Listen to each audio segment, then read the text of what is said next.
and welcome everyone to this week's BFG review. As always, I want to thank anyone who's watched my previous videos and remind everyone to please like, share, and subscribe because it really does help grow the channel. With that out of the way, on to this week's film, which is Frozen 2, directed by Chris Buck and Jennifer Lee and starring Kristen Bell, Idina Menzel, Josh Gad, Jonathan Groff, Sterling K. Brown, and Evan Rachel Wood. This film follows Anna, Elsa, Kristoff, Olaf, and Sven as they leave Arendelle to travel to an ancient forest of an enchanted land. They set out to find the origin of Elsa's powers in order to save their kingdom. So, I just gotta start off by saying that I absolutely love this film. I was worried that I wasn't going to be able to capture the quote-unquote Disney magic of the first one and of previous Disney films, but in my opinion, it totally does. I thought it was pretty good. I just thought it was not as good as the first Frozen. I'm not sure if I thought it was as good as the first Frozen or not. There are certain things I liked more about this one and certain things I liked more about the first one. Currently, they're both kind of on equal footing. I think I'd have to see this one a couple more times before I could really make that decision. My main problem with it was actually the storyline. What's the story? How so? Because the first Frozen, kind of subverted the Disney trope where it's about, a guy and a girl falling in love. It made it more into, a sisterly love type of story. Where this one kind of just played more by the rules and kind of seemed more like a typical fairy tale story rather than anything new and different like the first Frozen did. Well, I agree with that mostly. The one thing I did think about the other day after I saw it was that the one thing that they kind of flipped was the main romantic subplot had all to do with Kristoff. And yeah. And that, I think, is somewhat flipping the script. I mean, you're still having a romantic subplot in there, which I guess is still kind of staying somewhat safe, but having it focus on the male lead instead of one of the female leads, I think is, step in the right direction. And I did like what they did with Kristoff in the first half of the film. In the second half, they kind of forgot about him, though. He kind of just disappeared until the climax. Yeah, he had one really good scene that was quite funny, and then suddenly he was gone for about 30 minutes. Are you talking about a song, or...? Yeah, I'm talking about a song. Okay, yeah, okay, I just wanted to make sure. He had a couple of good scenes. I don't want to spoil anything, but, he's just... comes out in the first song. He's trying to propose to Anna.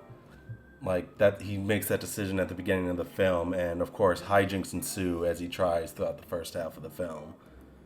But yeah, I agree with the story too. I feel like this story was slightly more overly complicated compared to the first. Like the description said, they're looking for the origin of Elsa's power, while at the same time trying to discover the different spirits of the forest, while at the same time trying to discover the truth about the past of Arendelle.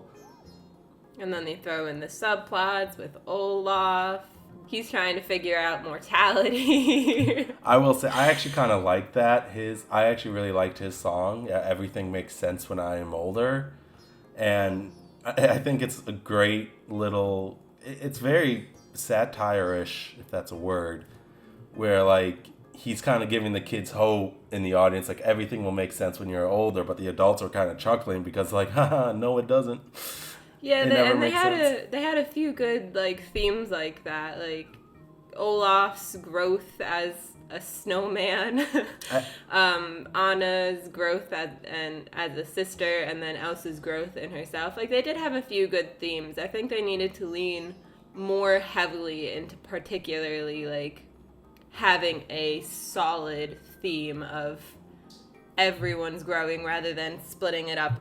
I actually disagree, where I actually think the fact that they all grew together, Anna and Elsa grew together while also growing separately, and I thought that worked.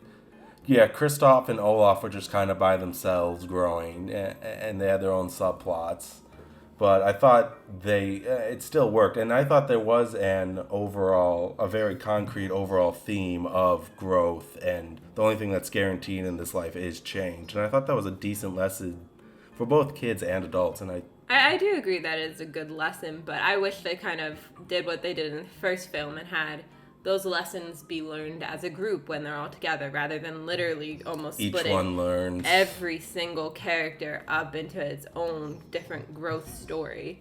That to me made the story a little bit muddled and confused, more so than the first film. I'll definitely agree that the story was definitely more confused than the first film. I've been thinking about it, and maybe I missed it, but again, this might be a slight spoiler, but it's revealed pretty early. Not revealed, but it's introduced pretty early on in the film, where Elsa's hearing this voice calling her, and I think it does explain exactly what it is, but I never really understood exactly what it is. It's a very abstract concept, the voice that's calling her, and that I don't think a lot of little kids would understand it, and maybe that's fine for them because they are little kids, so they'll just accept that it's what happened. But a lot of the adults probably seeing it are like, wait, how is this all fitting together? Like, how did like if we get to the ending? If I can slightly miss it, if we can slightly be confused by it, I don't think kids stand a chance, which I think actually adds to the song Everything Makes Sense When I'm Older. The kids are probably thinking this movie will make sense when I'm older. But so besides their different growth and stuff, what did you think of the characters in this film? Like, did you like them more than in the first film or more in this film? That is one thing I think they did very good. The characters were very consistent from the first film to this film. They all had the same kind of personality. They kind of started where they left off, which I think was a good choice by the filmmakers. They didn't revert back to where they were at the beginning of the first film, which I think is sometimes happens in a sequel. But no, this one, you can clear they're still progressing, which again comes back to that theme of change. So what'd you think of, the technicals, the visuals, the soundtrack, the music? Yeah, we actually had a pretty long discussion about this on our way back from the movie theater. We should probably record that discussion, honestly, sometimes. But no, we did. I thought that they put a great amount of effort into making the backgrounds, making the snow that Elsa's creating, the ice that she's creating, all of that look extremely realistic and extremely well done. But I don't think they made the people and the characters look nearly as good as the scenery, and I thought that was kind of hindering to the overall visual effects. Well, I kind of agree to that the background visuals and the environments look entirely real. They look super real, but the characters, they don't look bad. It's not bad animation on the characters, but it's cartoonish anime, which it should be. But you're right, it does kind of create a disconnect between the characters and the environments when the environments are so detailed and so rich, and that water looks like real water.